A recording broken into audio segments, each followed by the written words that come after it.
News 4 at 11 starts with breaking news.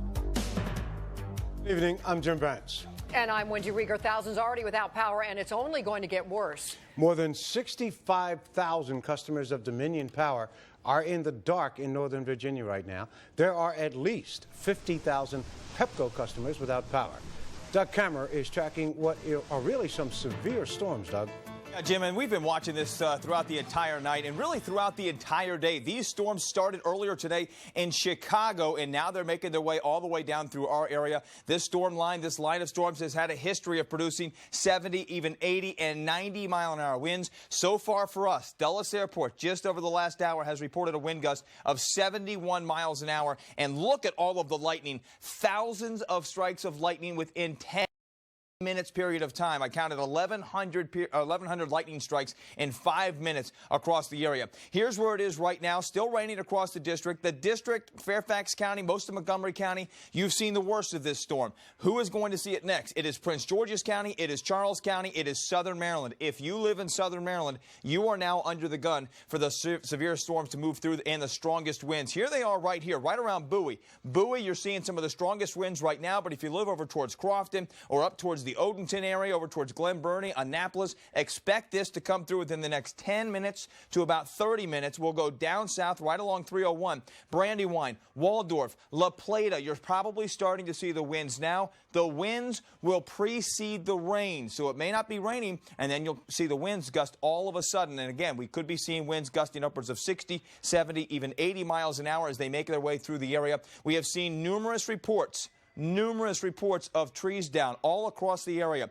Downtown Frederick in Frederick County, Maryland. We've seen a lot of road closures there. We've seen numerous trees down in parts of Loudoun County, Montgomery County, Fairfax County, and really all across the region. So once again, if you live in St. Mary's County, expect your power to go out. I know we just said about 100,000 people are now without power. I would expect that to climb, maybe even double as we move on through the rest of the night tonight. And that's a huge scenario playing out here because not only do we have the strong storms moving through here, but behind that, we still have the heat. These storms are not going to bust the heat across our region. It is going to be back during the day tomorrow. So even though we're going to see these storms move out, some rain move through, slightly cooler air move through, we are going to see temperatures move right back up to around 100 degrees once again during the day tomorrow. So as we mentioned, some of the areas right now being affected, Brandywine, Waldorf, down towards La Plata, around Hughesville, and then over towards Sunderland and Prince Frederick in through Calvert County. Expect those storms in about the next 20 minutes.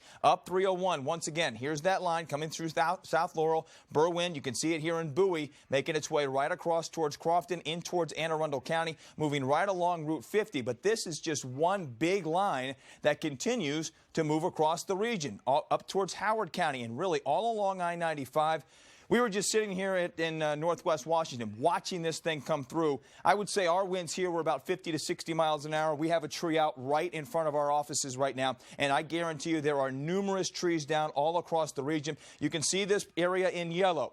This is Anne Arundel County, Calvert County, Prince George's County, the District, Fairfax, Prince William, Stafford, Charles, and St. Mary's, as well as King George, and then across towards the eastern shore. All of you are now under a severe thunderstorm warning. Again, a severe thunderstorm warning, but that doesn't even go far enough because, once again, we're seeing those winds upwards of hurricane strength, and they're going to continue to move through really over the next couple of minutes to the next couple of hours or so. In about an hour, this will cross the Chesapeake and be out of our hair. It will be out of here. Yes, we'll see some residual rain from this. That rain will be making its way in here from the west. So again, out there towards Loudoun County, you're still probably seeing some rain, but you have seen the worst of it. Out towards Montgomery County, western Montgomery, Gaithersburg, Rockville, out towards Urbana and Frederick County, you have seen the worst of this storm, but it continues to make its way off towards the east. So once again, this area under a severe thunderstorm warning until midnight tonight, and then I expect these storms to be out of our hair. They are extremely fast movers. They will knock down trees.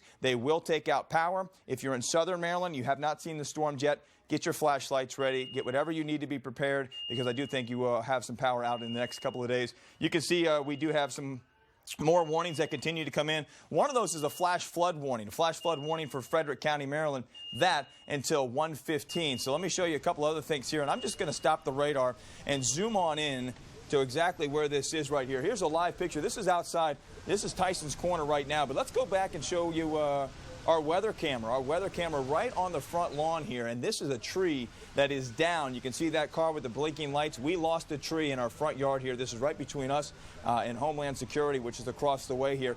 Not exactly sure which employees' cars those are, but there are a number of cars underneath there. And now let's take a look at some video from Tyson's Corner that was shot just a little while ago. These storms came in with those 50, 60, 70-mile-an-hour winds, and again, a ton of lightning. The lightning has been ferocious. I've seen numerous people call. They've been on my Twitter account, on Facebook, saying, I have never seen lightning like this. Once again, I counted within a 10-minute period, and this was only in Frederick County, Maryland, about an hour ago, 1,100 lightning strikes in about 10 minutes. That warning, by the way, if we go back to the radar, now includes the entire portions of the eastern shore. So if you were thinking, hey, maybe we'll head out to Ocean City or, down towards the beaches right now, you want to give that a couple of hours. Not a good idea to do that. This severe thunderstorm warning lasts probably, let me just check the time on this to see exactly when it is. It is through 12:15, and that does include Caroline County and all of the counties out there towards the eastern shore. So watch out there. The Bay Bridge is going to get hit next, including Annapolis. So you do not want to be on the Bay Bridge when we're talking about 50, 60-mile-an-hour winds. We'll take a couple of zooms and show you where the heaviest rain is. And you may see some small hail here. I don't see as much hail as I was seeing a little bit earlier. We did see some reports around Hyattsville of about 3/4-inch hail. I actually got a photo about that. But around Greenbelt, seeing some of that heavy rain right around Bowie. Crofton, you are seeing that right now, the heavy rain and the wind.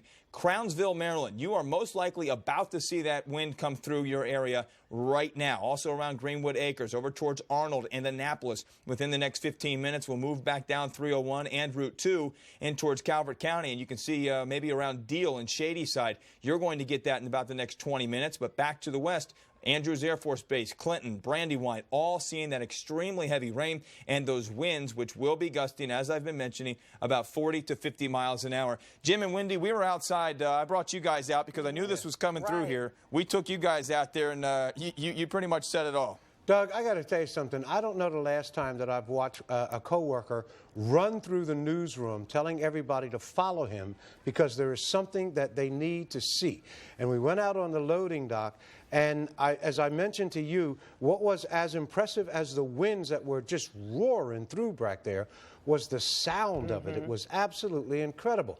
But what I want to ask you, when we were on at 6 o'clock, you were talking about this storm, and I think it was just east of Chicago at that time. It's kind of unusual for something to move that quickly, isn't it?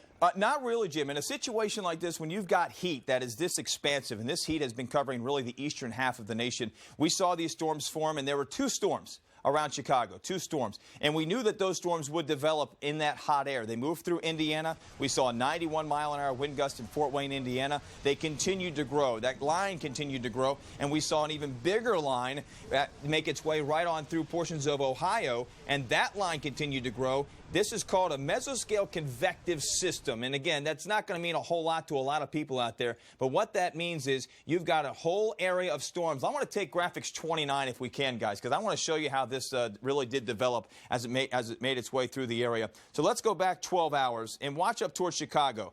Watch these storms just start to move on down, create a bow. You can see that front portion, that bow, and then watch it just slam our area. Once again, it should be through here in about the next half hour to 45 minutes. But we do continue to get warnings. We do continue to watch this storm. And again, the highest areas, the biggest areas of impact, Anne Arundel County, Calvert County, St. Mary's County. Everybody else has probably seen the winds, but the winds are moving into your area, also along the Northern Neck. If you live down there or you have friends down there, this will knock down trees. This will take down power. So please make sure you're ready for that.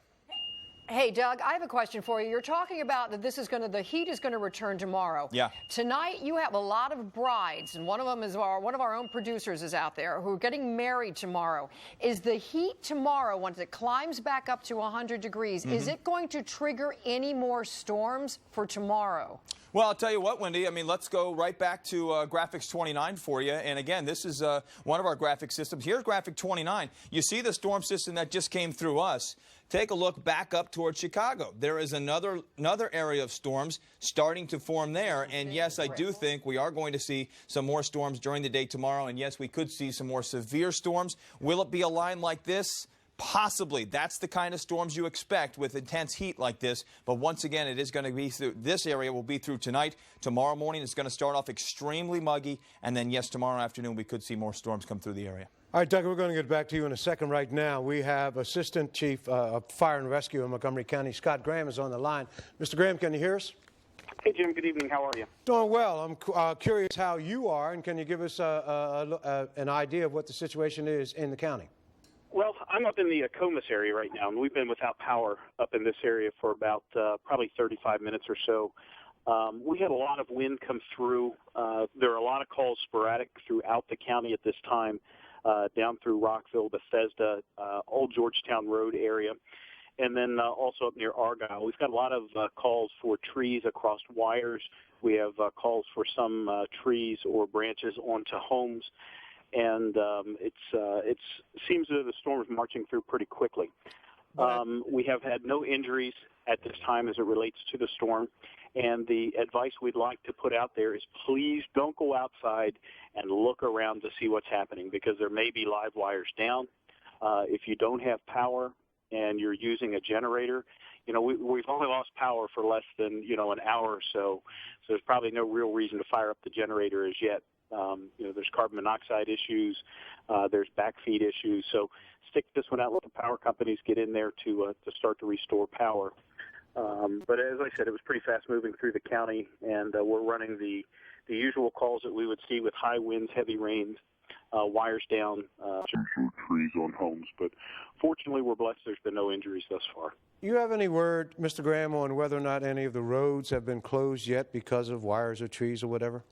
Well, officially, no. But we had a report of a house fire, which turned out to be not that. It was just a tree down in the Smoke Tree Road area, which is like the Falls Road, Potomac area, and some of the response apparatus was calling back in and saying, we can't. There's trees across the road. We've got to go an alternate route. So, as far as definitive saying this road or that road, no.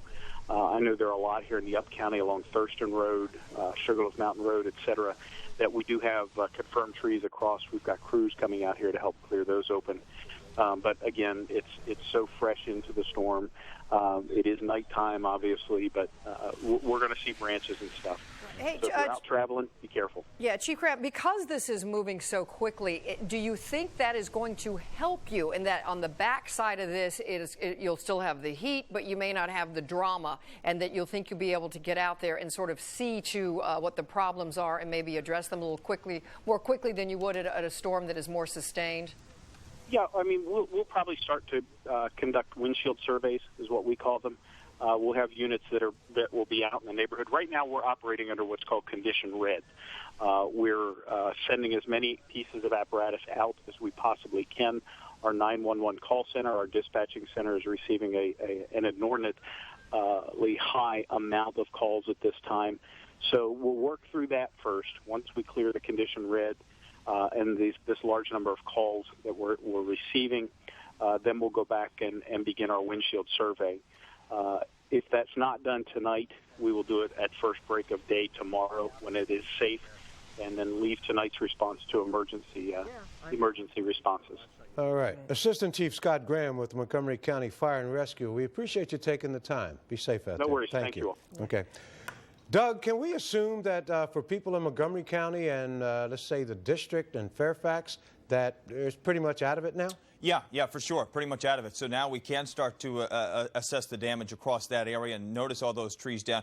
Take a couple of live shots out there right now. We were just showing that live shot out there towards Tyson's Corner a minute ago. And one thing you're going to notice with that live shot is we do not have the rain falling anymore, at least not the heavy rain. And notice the tree sitting right there. That tree is no longer moving, so you do not see the wind anymore, just the light breeze. But here at our station here in Northwest, pretty much the same thing. You see a little bit of wind, you see a little bit of lightning out there, but that flag is just on the side of the pole. So we're not talking about those winds gusting across our area anymore. So if you live in the district, if you live in Fairfax County, Montgomery County, if you live back towards Frederick County, Maryland, or Loudoun County, or down to the south into Fauquier, you are going to be A-OK. Notice around the capital, still some wind there. You can see the rain falling. And of course, as I've been mentioning, tons and tons of lightning. I mean, just look at this lightning that we've got across the area. This lightning simply amazing as it continues to move on through the region. This lightning now making its way through with this line that's coming on through the region.